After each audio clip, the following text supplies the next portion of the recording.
Hoje eu estou aqui na frente da Rádio Blau Nunes para entrevistar o radialista Paulo Moisés, para ele nos contar um pouquinho sobre a sua história como radialista.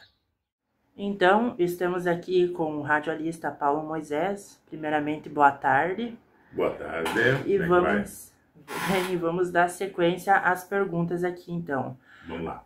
A primeira pergunta: nos conte um pouquinho da sua história como radialista e de como você fez para chegar onde está hoje. Cara, eu comecei, na verdade, eu sempre gostei muito de música, né? E desde novo, tinha 14, 15 anos, naquela época a gente chamava de discotecário, né? Eu botava som em boate. Em 1981 eu e um parceiro meu, a gente botava som em boate, né? Animava as boates, tinha uma boate chamada Starup aqui em Santa Bárbara, tinha a boate do Clube 29. Eu comecei lá em 81 rodando música, né? E também começava ali, uma vez tinha um cinema chamado Cinestar, aqui em Santa Bárbara, também no ano de 81, 82, e eu anunciava os filmes na rua. Naquele tempo era uma corneta em cima de um carro, né? Um microfone, tu saía falando de peito aberto, né? E desde ali eu comecei a tomar gosto por isso, né? Comecei a tomar gosto Eu já gostava de música, né? Até hoje gosto muito de música, escuto música o dia todo, né? Em tudo que é lugar. E a partir daí eu comecei a me interessar. Eu vou começar a falar. E aí o pessoal dizia: por que tu não faz rádio? Por que tu não faz isso? Por que tu não faz aquilo? Mas eu tinha um outro trabalho paralelo, né? Eu trabalhava em escritório e eu escutava muito um cara chamado Bebeto da Atlântida, já é saudoso amigo, né? E eu gostava muito da maneira que ele falava, né? Da maneira que ele colocava a voz no microfone, da maneira que ele anunciava. Acho que surgiu daí, cara. Surgiu daí a minha vontade de ser radialista. O primeiro passo foi esse. Olha, então acho que eu também estou no caminho, porque eu sou uma pessoa que adora a música. Que bom, que bom. É muito bom mesmo, muito bom mesmo. Nossa, tá louco. E o que fez você escolher essa profissão de radialista? Como eu te disse, cara, quando eu comecei comecei a botar música, né? O radialista já foi uma consequência, porque quando eu cheguei aqui na emissora, na Blau Nunes, em 1989, vou te contar um negócio, eu sou gago desde que nasci, né? Eu cheguei aqui, o gerente disse: tu não pode trabalhar aqui, tu é gago, tu não consegue gravar nada, não sei o que lá. Eu fui lá e montei um comercial para ele, gravei e fui aprovado na hora, né? E daí aí começa a ser uma força de vontade tua, tu bota na cabeça que tu vai ser radialista. Aquele momento que ele disse para mim que eu não conseguiria ser, serviu como um estímulo para mim. Porque eu digo: não, eu vou ser, eu quero ser você. Não vai ser você que vai dizer que eu não serei um radialista. Eu vou ser, eu queria ser, né? E acho que aí foi o princípio de tudo, né? Na primeira tentativa, que houve uma negativa do gerente que estava aqui naquela época, né? Isso lá, se vão 36 anos atrás, né? Eu botei na cabeça, aí, por teimoso, né? Eu digo: não, eu vou ser radialista, não é tu que vai dizer que não, né? E comecei a me esforçar, comecei a me corrigir, comecei a ler, comecei a interpretar sozinho, né? E assim foi indo. Estou aqui até hoje. Olha, coisa boa. E teve alguém que serviu de inspiração na infância, ou inspiração, que serviu de inspiração para o senhor? Para mim ser radialista? Para ser radialista. Cara, na verdade eu escutava muitas rádios, né? Escutava muito Sim. Atlântida de Passo Fundo, escutava Gaúcha, escutava Farroupilha, escutava Rádio Birubá, né? Escutava muito as emissoras de fora, acompanhava os radialistas, tudo, e dizia: esse cara fala bem, esse outro fala bem, né? Esse aqui tem uma entonação de voz boa, esse tem um timbre de voz legal. Então tu começa a fazer esse conjunto de coisas na tua mente, né? E aí quando tu decide ser, tu vai tentando, claro, tu não pode copiar ninguém, tu tem que ter a tua identidade, né? Tu tem que ser você. Eu não copio ninguém, né? E também acho que ninguém deve me copiar. Você cria uma identidade própria, né? Você cria um estilo de falar, porque hoje, felizmente com tudo, né? Eu sou um locutor noticiarista, locutor anunciador, né? Locutor esportivo, locutor animador. Cada coisa é uma coisa, né? Cada tipo de locução. Então você aprende no dia a dia a fazer todos esses tipos de coisas, principalmente numa rádio do interior, onde você tem que fazer tudo, né? Numa rádio grande, o anunciador é aquele que vai gravar, O locutor esportivo é aquele que só vai narrar. Então é assim que funciona. E a gente, numa rádio do interior, consegue agregar tudo isso e fazer um mix de todos os tipos de locução, porque é importante, né? Acho que isso aí foi o que mais me instigou para seguir a carreira de radialista. E quanto tempo o senhor está nessa profissão de Há radialista? 36 anos sou radialista. 36 anos, bastante tempo, né? 36 anos. E quais foram os maiores desafios que você enfrentou? O maior desafio foi enfrentar eu mesmo, né? Eu tive um embate comigo mesmo, que foi enfrentar minha gagueira, né? Como eu te falei. É muito difícil você te controlar, você força muito, você entra numa adrenalina assim muito forte, né? Você conter uma coisa que é imprevisível. O gago não sabe quando irá gaguejar, quando a sílaba vai travar. Enfim, o gago não tem essa previsão do que pode ocorrer daqui a 5 segundos, né? E então entrou na mente que eu tinha que me corrigir, que eu tinha que me esforçar, que eu tinha que... E botei na cabeça que eu não podia gaguejar. Aí até hoje o pessoal diz, quando tu fala comigo tu é gago, tu fala no microfone tu não é. Não sei, talvez o microfone tenha sido uma terapia, né? Eu acho que o microfone foi uma terapia para mim, acho que ele foi mesmo, foi uma terapia para mim, porque com o microfone eu curei cerca de 95% da minha gagueira usando o microfone através da minha profissão. Então foi o grande desafio da minha vida. Ah, entendi. E qual foi o momento mais marcante nessa carreira do senhor, mais emocionante, marcante? Cara, são vários momentos. Deixa eu te dizer, a nossa profissão às vezes é uma profissão muito ingrata, né? Sim. Que assim como você anuncia uma música bonita, como você manda um alô para alguém, você tem aquele momento que a profissão te exige, no caso, você tem que ler uma nota de falecimento, né? Sim. Muitas vezes você lê de um parente, de um amigo próximo, que já aconteceu comigo muito, né? De ler a nota de falecimento de muitos parceiros, muitos amigos, muito conhecido, muitas pessoas conhecidas, muitas famílias envolvidas, né? É um momento doloroso e a gente não é de aspas, não somos de pedra. Nós sentimos, claro, a nossa emoção nós temos que contê-la, né? Tu não pode transferir ela no microfone nem para o ouvinte aquilo que você está sentindo naquele momento. Mas depois é bastante complicado. E também, uma grande emoção que eu acho que tive foi quando eu comecei, na verdade, depois que eu passei de locutor animador, que eu fazia programa de música e coisa, que eu passei a ser locutor noticiarista, que eu passei a fazer entrevistas, cara, eu tive momentos ímpar na minha profissão, que foi de conversar com várias pessoas, conversar com autoridades municipal, estadual, autoridades a nível de Brasil, né? Você conhece um vasto número de pessoas, abre o leque para você, você tem acesso a muita coisa. E eu há muitos anos faço entrevista, né? Muitos anos faço um programa de entrevista. Então isso para mim é uma satisfação a cada dia. Então todo dia para mim é um dia diferente, um dia novo, né?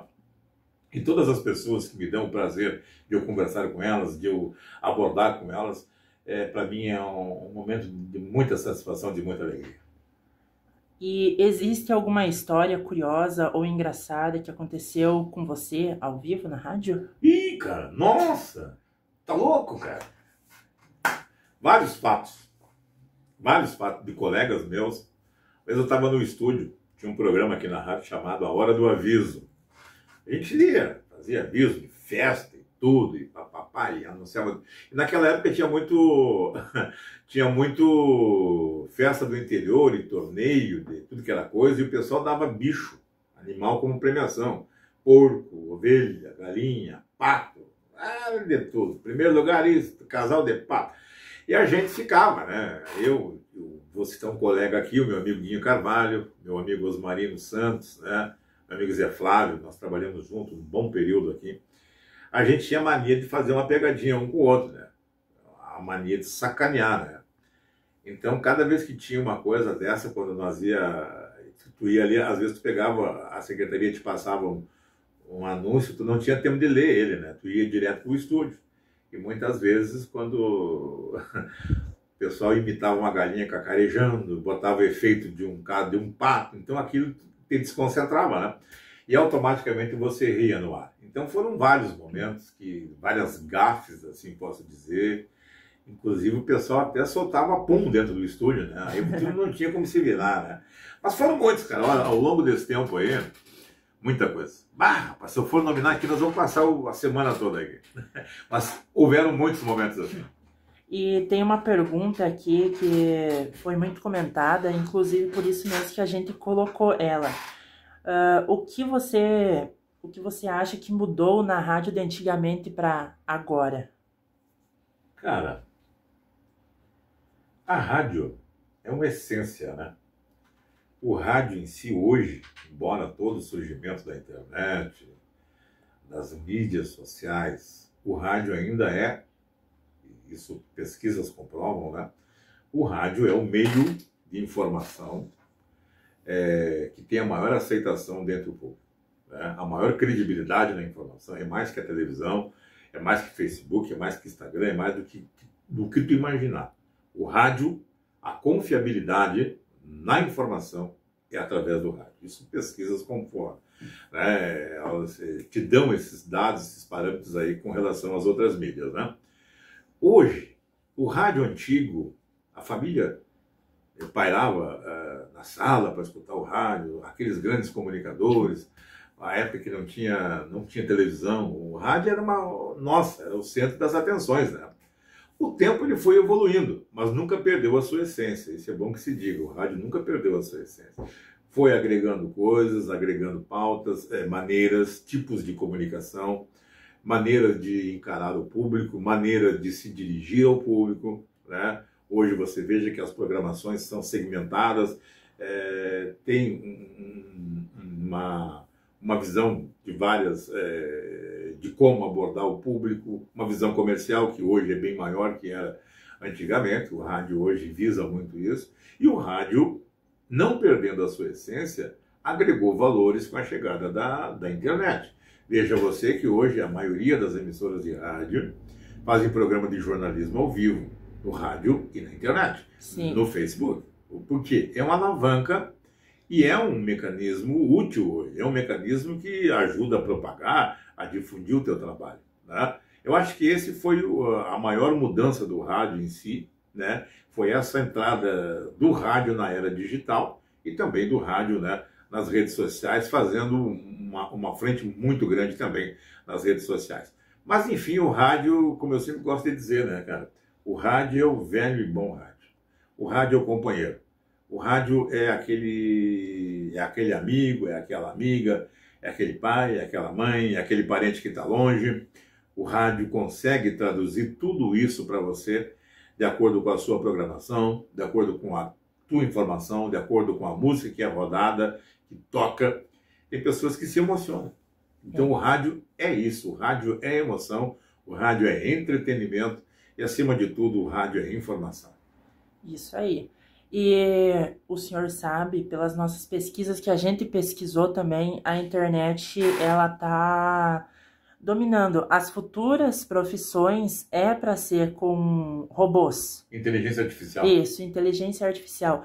É para ser com robô, tipo, robô limpando a casa, lavando uma louça, ou até mesmo em supermercado. E aí vem a pergunta, como você vê as futuras profissões?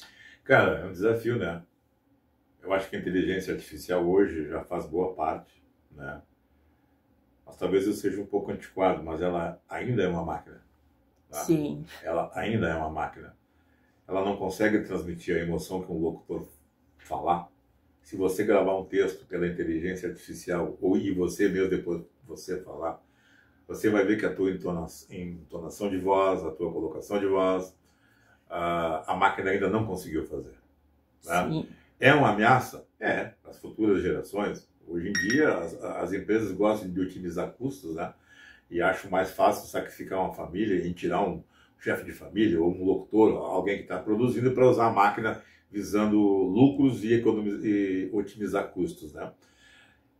Cara, dizer o quê? É a tendência.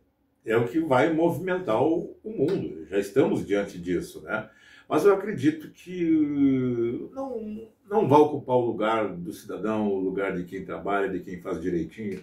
Eu acho que se você trabalha bem e você ama aquilo que você faz, sempre terá espaço no mercado de trabalho. Isso aí. E hoje em dia você escolheria alguma outra profissão a não ser radialista? Se eu tivesse que escolher, Sim. não. Não? Eu queria ser radialista de novo. Ah, tá. Verdade. Eu queria ser um radialista com a experiência que eu tenho hoje e com a idade que eu tinha lá atrás. Eu queria ser um radialista de novo. Ah, entendi. E qual dica você daria para quem sonha em seguir essa carreira, essa profissão? Cara, o radialista, ele não tem feriado, ele não tem folga, às vezes é uma folga na semana, ele não tem aniversário da família.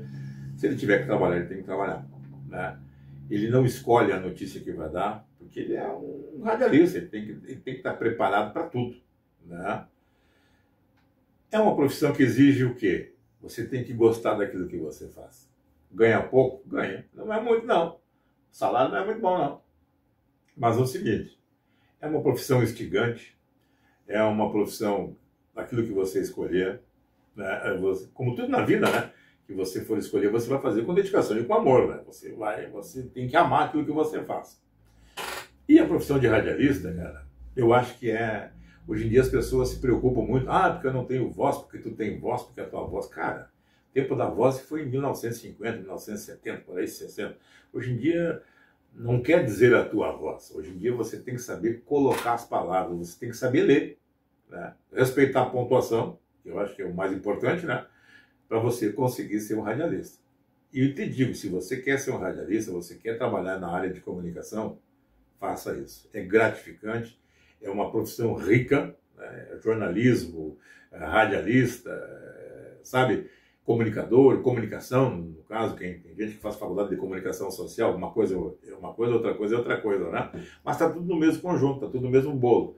E o radialista, muitas vezes, faz a função de jornalista, faz a função de mediador, faz várias funções dentro de uma só, que é a função de radialista. Se você gosta, se você quer, não desista, né? Vai em frente, mas te prepara, porque não é fácil. O microfone é um revólver apontado para ti todo dia, a todo momento. Porque quando você vai para o ar, tudo que você disser, você tem que ter a dimensão de que não é só você que está falando. Tem muita gente te ouvindo. Tu não tem a noção de quantas pessoas estão te ouvindo no momento que você fala. Mas não é pouco, né? O rádio propaga muito rápido. Então, a responsabilidade que você tem quando fala, quando abre a boca para dizer um bom dia, boa tarde, quando você vai trazer uma notícia, ou até mesmo você vai enviar uma mensagem via o rádio, é muito grande. E isso, às vezes, te desgasta um pouco, né? As pessoas que não amam o que fazem e não têm aquela vigilância diária com a sua profissão, não vai adiante, né? Agora, se você quer ser radialista, te prepara. É bom? É maravilhoso. É fácil? Não, não é fácil. E você gostaria de deixar alguma mensagem para as pessoas que te acompanham todos os dias na rádio? Cara, uma mensagem legal, assim, é que devemos nos respeitar um pouco mais, né? Vivemos uma época muito crítica. Nosso país atravessa momentos desagradáveis em certos aspectos, né? A rede social, assim como foi um avanço, ela também é usada para o mal. A rede social hoje, a gente para muito tempo até assimilar o que é certo e o que é errado, porque é uma infestação de fake news, né? As pessoas brigam por causa de uma postagem, as pessoas criam inimizades por causa de uma postagem. E o que é mais importante, que eu acho, né, as pessoas devem se respeitar um pouco mais e ter um pouco mais de tolerância uma com as outras. Saber respeitar o limite de cada um, saber respeitar a opção de cada um, né? Nós somos livres, nós temos o nosso livre-arbítrio, né? Então, eu tenho que saber aquilo que eu quero e as pessoas têm que respeitar a minha ideia. Assim como eu tenho que respeitar a ideia alheia, né? Eu acho que uma mensagem que eu poderia dizer hoje, que eu ouço muito isso, né? Ame as pessoas, respeite as pessoas para você ser amado e para você ser respeitado. Se você fizer isso, se você respeitar o teu semelhante, ele também vai te respeitar. Se você amar teu semelhante, ele também vai te amar. Eu acho que sintetiza. Respeito e amor são duas coisas que têm que andar junto. É fantástico. E agora um pedido. Eu gostaria, e acredito que as pessoas que estão assistindo também, de ouvir algumas falas. Que falam, velho? Falas, assim, que, tipo, o tá legal, tá na Blau. Tá legal, tá na Blau é um slogan, né? Que ficou legal. É um slogan. Né? Mas, tipo, como é que eu vou explicar pro senhor? Explica. Alguma fala, assim, que fique registrado na rádio que vocês falam mais, mas seria essa, tá legal, tá na Blau, né? Então eu gostaria de ouvir. Eu gosto muito de uma que eu uso. A frase não é nossa, a frase é de um jornalista chamado Ney Gonçalves Dias.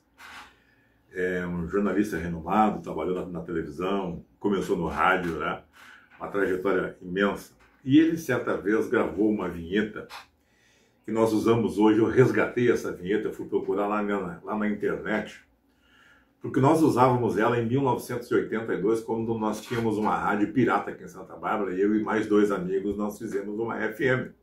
Não existia nem a Blau Nunes na época, e nós tínhamos uma rádio FM na frequência de 92 MHz. Então nós tínhamos já uma rádio pirata chamada Rádio Jovem.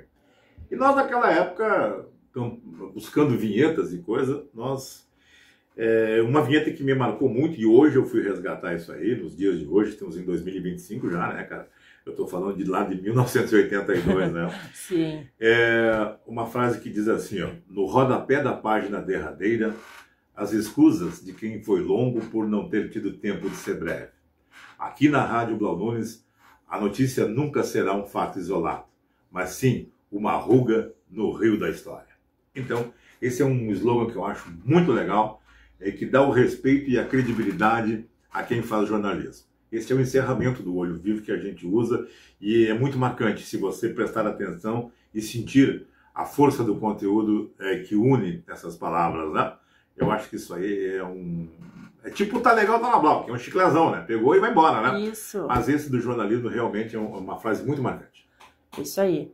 Então, essas as perguntas. Eu quero agradecer o senhor por topar nos ajudar. Capaz, homem, eu estou sempre aí. E muito obrigado mesmo. Não me agradeça. Venha mais vezes aí, uma hora venha aí assistir um programa, venha participar junto comigo num programa aí. Convida a tua turma aí, vamos fazer um programa legal junto aí. Olha, mas é o que eu tenho à vontade. O sonho de aparecer assim em qualquer programa da rádio. Não... Então venha, tá convidado, já estou te convidando. Pode vir, a hora que tu puder vir, vem aí. Tu vai entrar no Olho Vivo comigo, tá? Daí eu vou te entrevistar no programa Olho Vivo. Assim como tu tá fazendo comigo agora, eu vou te entrevistar lá no Olho Vivo, tá bom? Ah, sim, pode ser então. Só tu me desculpa que eu tô com um problema na boca, cara. Eu tive que tirar 3 pinos da boca, né, que frouxou dentro do osso.